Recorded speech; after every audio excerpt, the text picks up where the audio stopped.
개인과 양심, 그리고 문명 이강호 문명과 역사칠. 개인과 양심은 정치적으로는 자유민주 문명과 통해. 양심은 성찰은 나의 존재를 전제로 해. 양심에 해당하는 말이 구약에는 없어. 바울의 사상의 개인주의 잠재. 기독교 통해 개인 개념 발전. 맹자, 인의지심, 이 양심. 데니얼 디포의 소설 로빈슨 크루소는 근대 개인의 탄생을 잘 보여준다. 더불어 간다는 이들이 앞세우던 것 중 하나가 양심이다. 행동하는 양심을 소중히 한다 했다. 그런데 그랬던 자들이 언젠가부터 완전히 양심불량이다. 아니 불량 정도가 아니다. 양심이 아예 보이지 않는다. 일일이 언급은 관두자. 뭐가 잘못됐을까? 행동하는 양심지라는 말은 울림이 있다. 부에 맞서는 것은 칭송받아 마땅한 고귀한 일 아닌가? 하지만 좀 더 헤아리면 조심스러워야 마땅하다. 자신의 판단은 올바를 수도 있지만 아닐 수도 있다. 그래서 사람들은 행동에 나서기 전에 고민을 한다. 나의 판단은 맞는가? 그리고 나의 행동은 합당한가? 바로 이게 양심이다. 양심은 주장과 행동 이전의 것이다. 양심은 주장 이전의 자신에 대한 응시, 다 양심은 행동의 구호가 아니다. 양심은 행동 이전의 성찰이다. 성찰은 나를 전제로 한다. 방법서설 1637에서 나는 생각한다. 고로 나는 존재한다라고 한 데카르트 1596에서 1650년은 성찰, 메더테이션즈 1641이라는 저서도 썼다. 데카르트의 말은 흔히 근대의 비종교적 합리주의의 출발을 상징하는 말로 인용되곤 한다. 그런 점이 있지만 사실 원조는 기독교 교부, 철학자인 아우구스티누스 354에서 430년에 의심하는 오류를 범하는 나는 존재한다 라는 말이다. 데카르트의 합리주의와 아우구스티누스의 신앙은 강조점과 지향이 다르다. 하지만 카지토, 나는 생각한다 를 공통적으로 말한다. 나라는 개인, 이 전제다. 양심도 그러하다. 양심은 더불어 기전의 홀로이다. 그리고 나되기 전에 자신에 대한 성찰이 먼저다. 근대적 개인. 아우구스티누스. 개인이 만개, 한때는 근대이다. 근대는 실로 개인의 시대다. 근대 이전의 인간의 정체성을 기본적으로 규정하는 것은 가족이나 친족, 부족이나 종족, 그리고 제의적 종교와 같은 집단적 동질성이었다. 정체성을 규정하는 기본은 소속이었다. 하지만 근대는 전통적인 소속에서 벗어나 인간을 개인이게 했다. 다른 한편 개인이라는 관념의 성장과 확산이 근대의 성장이기도 했다. 이와 관련해 야코프 브루크하르트 1818에서 1897년은 르네상스가 중요한 계기였음을 말하고 막스 베버 1864에서 1920년은 프로테스탄트의 의의를 설명한다. 그리고 일반적으로는 계몽주의가 중요한 역할을 했다고 한다. 확실히 근대적 개인은 이렇게 자리 잡아갔다. 그러나 개인은 근대에 들어서면서 비로소 탄생한 것은 아니다. 개인은 근대에 들어 탄생한 것이라기보다는 발견되었다. 독일 역사학자 리하르트 반 듈멘 1937에서 2004년은 개인의 발견, 다이 엔트데컹 더 인디비주엄즈 1997에서 기독교 중세에도 개인은 있었다고 지적한다. 그는 개인에 대한 인식과 관념은 이미 중세 기독교에서부터 싹터 18세기에 이르러 정점에 이른 것이라고 설명한다. 그도 르네상스와 종교개혁의 의의를 간과하지 않는다. 르네상스가 세속에서의 개인을 발견하고 종교개혁은 개인의 결단을 요구했다고 말한다. 그리고 과 나라는 1대1의 신앙의 중요성을 강조한 신교가 개인의 양심을 만들어갔다고 말한다. 하지만 그는 중세 가톨릭의 고백 성사가 종교개혁가들의 공격에도 불구하고 결코 무의미하지는 않았다는 것도 지적한다. 그리고 듈멘은 중세에도 이미 자기 성찰에 대한 많은 기록이 있다고 강조한다. 특히 더 거슬러 올라 아우구스티누스의 고백록을 상기시킨다. 딜맨의 얘기처럼 아우구스티누스의 고백록은 개인과 관련해 매우 중요한 의미가 있다. 고백의 전제는 당연히 개인이기 때문이다. 아우구스티누스는 마지막 고대인이자 최초의 중세인이라 일컬어진다. 중세 가톨릭은 그 영향을 이어갔다. 그런데 그렇다면 더 거슬러 올라 고대에는 어땠을까? 마지막 고대인인 아우구스티누스는 그 이전에는 없었던 개인을 최초로 발명하여 제시한 것일까? 그렇지 않다. 기독교와 개인의 탄생. 사도 바울, 바오로. 아우구스티누스의 종교인 기독교 자체가 개인을 말한다. 출발에서부터 그랬다. 기독교와 그 이전의 유대교는 공통적으로 구원론이 있다. 그런데 구원 대상의 단위가 다르다. 유대교의 구원의 대상은 이스라엘 민족이다.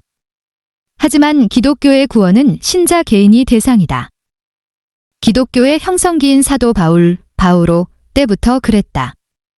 바울의 구원의 조건은 유대인이라는 자동적 소속이 아니라 그리스도를 믿는 사람이었다. 바울은 유대인이든 그리스인이든 종이든 자유인이든 남자든 여자든 차별 없이 갈라디아서 3장 28절 그리스도를 믿는 게 구원의 조건이었다. 개인의 신앙이 구원의 조건이라는 것이다. 유대교는 율법을 세웠고 기독교는 개인을 탄생시켰다. 바울의 사상에는 개인주의가 잠재돼 있었다.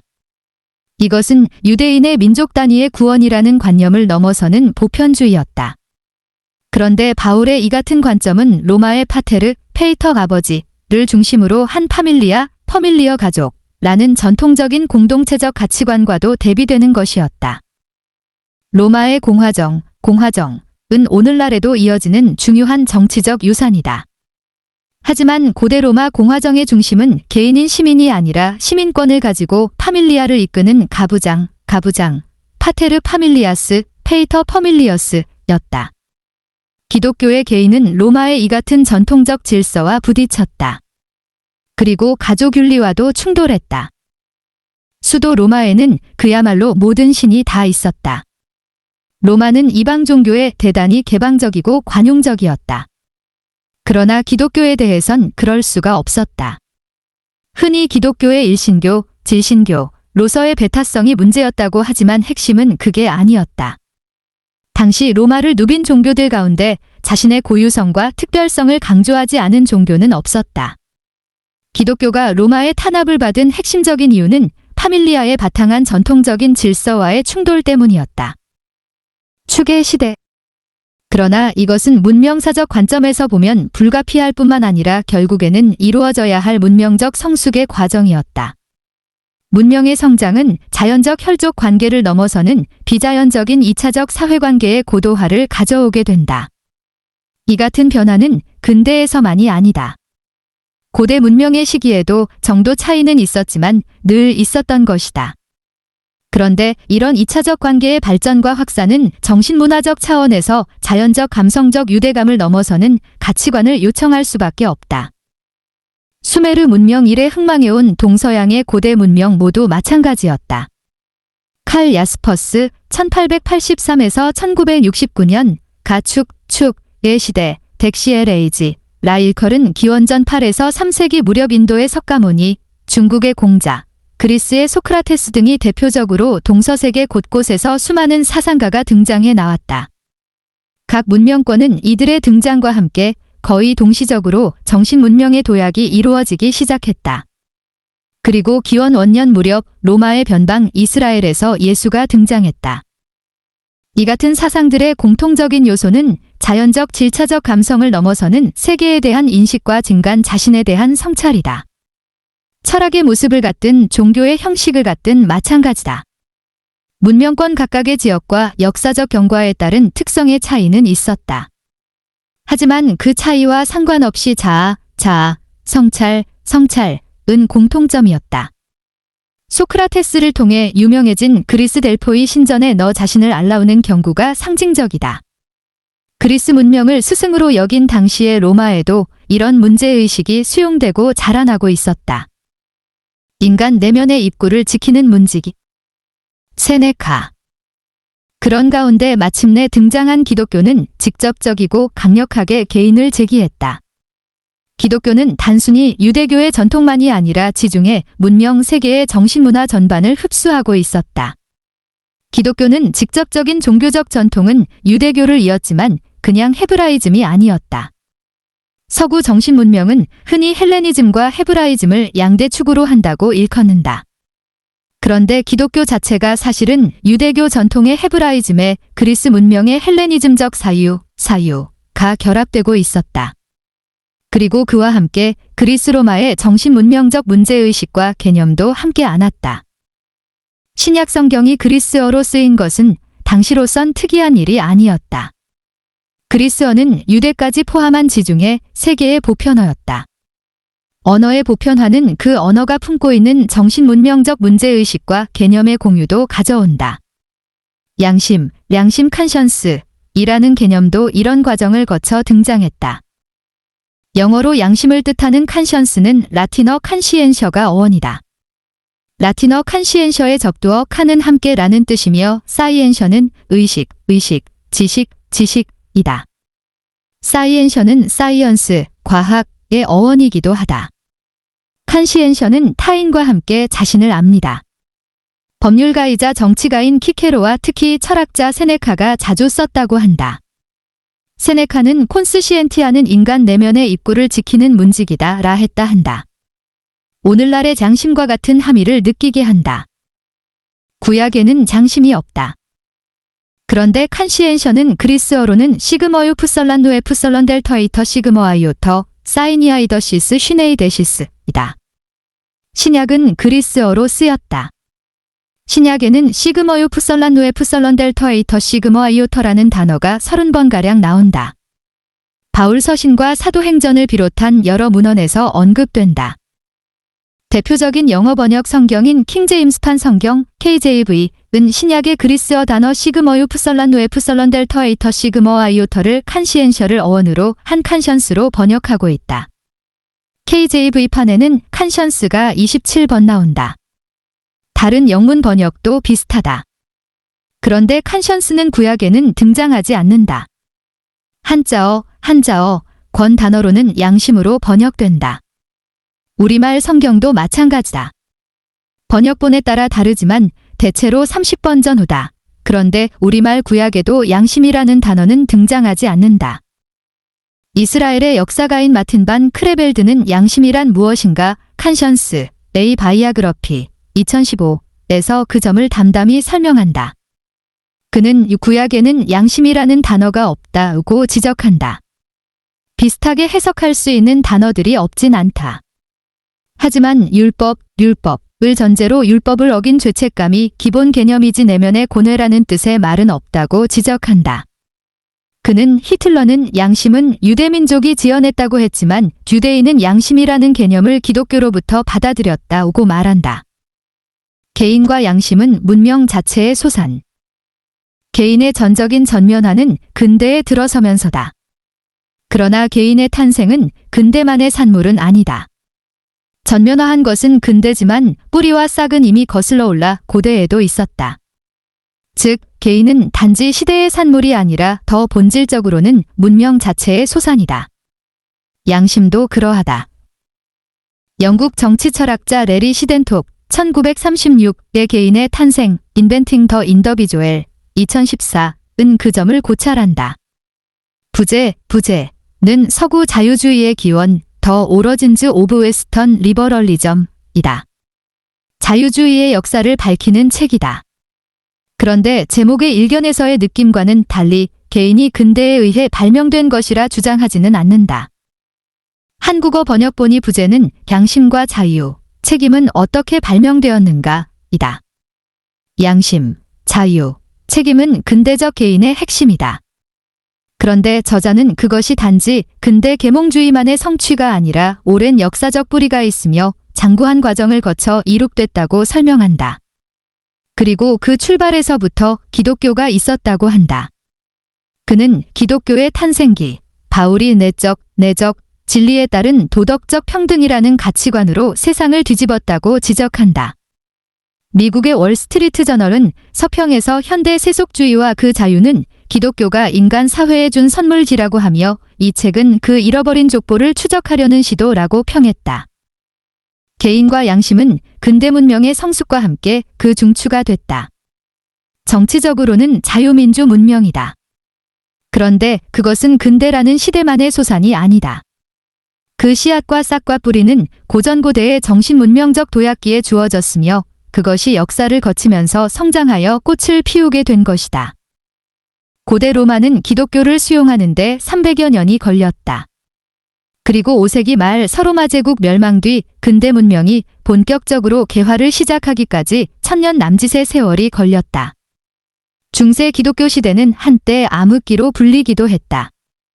근대 계몽주의가 폭발적으로 대두하던 무렵에는 이 같은 인식이 지배적 통념이기도 했다. 그러나 오늘날 역사학은 더 이상 이렇게 말하지 않는다. 서로마 제국 멸망 후 중세는 한편으로는 야만을 아는 후진적 시대였지만 다른 한편으로는 거대한 문명적 학습의 시대였다. 게르만의 대이동으로 차례로 과거 로마 세계에 들어와 자리 잡은 새로운 주역들은 문명적 성장의 경로를 다시 밟아갔다. 일본의 정치학자 마루야마 마사오, 환산진남 1914에서 1996년은 그와 관련해 유럽의 중세 시기는 그 새로운 주역들이 기독교를 매개로 하여 그리스 로마 고전 고대 문명의 성취를 배우고 자기 것으로 만들어간 장구한 학습의 기간이었다고 했다. 그들에게는 서로마 제국 멸망 이전에도 이후에도 로마 문명과 기독교 문명은 동일체의 선진 문명이었다. 서로마 멸망 후의 혼란기와 중세 시기 동안 그 의미는 각별했다. 교회는 문명을 보존하고 이어가는 역할을 했다. 무엇보다도 문자를 보존했다. 유대교가 그렇듯 기독교도 단순히 제2의 종교가 아니라 체계 종교였기 때문이다. 기독교적 내용이 아니라도 그리스 로마의 여러 문헌도 보존했다. 배격하는 극단주의자가 없진 않았지만 일반적이진 않았다. 로마법 체계도 보존했다. 로마가 기독교화하면서 교회가 그 체계를 수용한 덕분이었다. 도덕적 의무의 본질. 스코투스. 플라톤과 아리스토텔레스의 재발견이 십자군 전쟁을 계기로 이슬람권의 문헌이 전수되면서였다는 것은 부분적으로만 의미 있는 얘기다. 더 중요한 것은 문헌의 보존과 학습이 교회와 사제들의 당연한 전통이었다는 점이다. 기독교는 그냥 종교가 아니라 이 문명의 보존자 역할을 했다. 의도했든 아니든 그랬다. 그런 가운데 중세 기독교는 서서히 이후 만개하게 될 근대적 가치관의 싹을 틔워가기 시작했다. 스콜라 신학자 철학자들이 그 문을 열었다. 알베르투스 마그누스와 토마스 아퀴나스가 대표적이었다. 특히 아퀴나스는 진리론 퀘스티원즈 디스퓨터타이 더 베러테잇에서 근원적 양심, 신더리시스, 과양심, 칸시엔셔를 논하고 있다. 신더리시스는 아직 확정된 번역어는 없다. 한편 그 외에도 많은 신학자 철학자들이 역할을 했다. 특히 자유와 관련해선 영국 스코틀랜드의 프란체스코 수도회의 신학자이자 스콜라 철학자였던 둔스 스코투스 1266에서 1308년의 언명이 각별하다. 시덴톱의 개인의 탄생은 스코투스가 도덕적 의무의 본질에 대해 분석하면서 자유를 특별히 강조했음을 소개한다. 스코투스는 자유의지에서 나온 행동이 아니라면 그 어떤 행동도 칭찬을 듣지 못하고 탓도 듣지 않는다고 언명했다 한다. 개인의 탄생은 스코투스에게 자유는 적절한 도덕적 행동의 선제 조건이었다고 설명한다. 13세기 기독교 신학자라고 설명하지 않으면 완전히 근대적 자유주의자의 말로 여겨질 만하다. 로빈슨 크루소가 웅변한 개인. 르네상스를 거쳐 계몽주의가 대두되고 근대가 무르익어가는 가운데 개인을 말하는 많은 사상가가 줄을 이었다. 그런데 철학적 정치적 저술만이 아니라 이야기들도 매우 의미 있다. 데니얼 디포 1660에서 1731년의 로빈슨 크루소 1719도 그중 하나다. 디포는 상인 출신이며 정치가이자 언론인이기도 했다. 그리고 개신교인이었다. 소설의 주인공 로빈슨 크루소도 상인이며 개신교도였다. 크루소는 무인도에 조난한 뒤 28년을 홀로 살아낸다. 홀로 문명을 재건하고 살아간다. 종교적으로도 그랬다. 당시의 개인을 웅변한다. 그러나 개인주의에 대해선 좀 달랐다. 개인주의라는 단어는 1830년대 무렵 사용되기 시작했을 때는 비난의 뜻에서였다. 사회적 결속력에 악영향을 준다고 보았기 때문이다. 왕당파적 보수주의자들만이 아니었다. 사회주의자들은 물론 온건한 우파들도 꽤 그러했다. 그런데 알렉시스 드 토크빌 1805-1859년은 달랐다. 그는 미국의 민주주의 1835 주권 주장 민주주의 국가의 개인주의에 관하여에서 다음과 같이 지적했다. 개인주의는 새로운 개념을 표현하기 위해 생겨났다. 우리의 조상들은 이기주의라는 말밖에는 알지 못했다. 이기주의는 열정적이고 과장된 자기애로서 자기 자신을 이 세상 모든 것보다 우선시한다. 그러나 개인주의는 성숙하고 냉정한 감정이다. 물론 토크빌도 개인주의의 약점에 대해 지적했다. 그러나 흐름을 거스를 수는 없음 또한 지적했다. 그렇게 됐다. 주의가 붙는 것은 어떤 것이든 일정하게는 위험이 있다. 개인주의도 마찬가지다. 하지만 개인의 책임을 전제하는 한 개인주의는 폄하돼선 안 된다. 오히려 경계돼야 할 것은 더불어의 남발이다. 책임의 실존과 양심의 증발을 가져오기 때문이다. 인더비조엘과 개인. 후쿠자와 유키치. 한자어 개인, 개인은 라틴어 인디비두즈에서 유래한 영어 인더비조엘의 번역어다. 나뉠 수, 디비주엘, 없는, 긴, 존재라는 뜻인데 메이지 유신 시대 일본의 신문명론자들이 개인으로 번역했다. 일본의 후쿠자와 유키치, 복택 6일 1834에서 1901년가 시작이었다. 그는 메이지 유신 초기 무렵 쓴 일신의 자유를 한다라는 논설문에서 긴더비조엘들 일본식 고유어인 긴각, 즉 사람 각각지라고 옮기며 자유를 논했다. 그러다 문명론지 계략 1875에서는 독일개인으로 표현했다. 이후 일개인이라는 표현이 널리 사용되다 1890년대 들어 개인이라는 용어가 정착됐다. 후쿠자와 유키치는 서구 근대 문명의 핵심에 개인이 있음을 각별히 주목했다. 학문의 권장 문명론지계략에서 그 점을 거듭 강조하고 일본도 개인을 세워야 함을 주창했다. 그렇게 하여 일본은 서구 문명이 장대한 역사적 과정을 거쳐 다진 개인을 수용해내기 시작했다. 이후 군국주의의 폭주 시대를 겪는 동안은 퇴행하기도 했다. 하지만 지금은 당연히 그렇지 않다. 그렇다면 중국을 어떨까? 중국은 결국 공산전체주의로 가버리면서 개인은 설 자리를 잃었다. 더러는 중국이 고대 이래로 늘 그랬던 듯이 보기도 한다. 그러나 늘 그랬던 것은 아니다. 중국의 전제정, 이 분명히 그런 모습을 보이기는 했지만 고대 춘추전국 시대로 올라가면 다르다.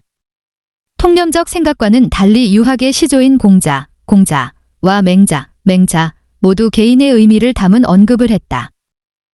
공자 기원전 551에서 479년는 화의부동을 말했다. 화합은 하되 소신 없이 남을 따르지는 않는다는 뜻이다. 당연히 개인이 전제가 돼야 가능한 말이다. 그리고 공자는 물회동, 즉 뇌동 하지 말라고도 했다. 뇌동은 천둥소리에 허둥대듯 아무 생각 없이 다른 사람의 의견에 동조하는 것을 뜻하는데 여기에 부화가 붙어 부화뇌동이 유래했다. 부화뇌동은 오늘날식으로 말하자면 포퓰리즘이다. 공자의 화의부동 문회동을 예견적인 경구라 하면 과할까? 한편 맹자 기원전 372에서 289년도 이런 언급을 했다. 맹자는 아위야라는 말을 했다. 너는 너, 나는 나라는 뜻으로 너는 너의 할 바를 하라. 나는 나의 할 바를 한다는 의미다. 굳이 설명이 없으면 마치 오늘날의 개인주의적 언명처럼 느껴지지 않는가? 칸션스와 양심의 만남. 양심도 그러하다다. 칸션스가 양심으로 번역된 것은 그 한자어에 유사한 함의의 기원이 있기 때문이다. 맹자의 말이다. 인의 지심, 린의 지심, 이 양심이라 했다.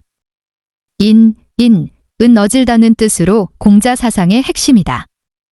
사람인, 과 둘을 뜻하는 가 합쳐진 것으로 타인을 안다는 의미를 갖는다. 맹자는 과 함께 를 강조했다. 는 올바름이다. 맹자는 둘을 함께 일컬어 양심이라 했다. 즉, 양심은 타인을 생각하고 올바름을 지키는 마음이다. 함께 안다는 말에 뿌리를 둔 칸션스가 양심으로 옮겨졌다. 물론 한계는 있다. 맹자의 양심은 직역하면 좋은 마음이다. 맹자는 인간은 본래 천성적으로 좋은 마음을 갖고 있다고 했다. 성선설이다. 그러나 그것은 믿음일 수는 있어도 확언할 수는 없다. 근대적 정신은 인간의 성선성악에 매이는 게 아니라 규칙과 법을 중시한다. 그리고 내면의 칸션스에는 관여하지 않는다. 그러나 폄하할 것 또한 아니다. 맹자의 양심론은 칸트의 도덕관과 통한다. 칸트도 인간의 본성 안에는 선의의 의지와 실천 이성의 능력이 있다고 보았다.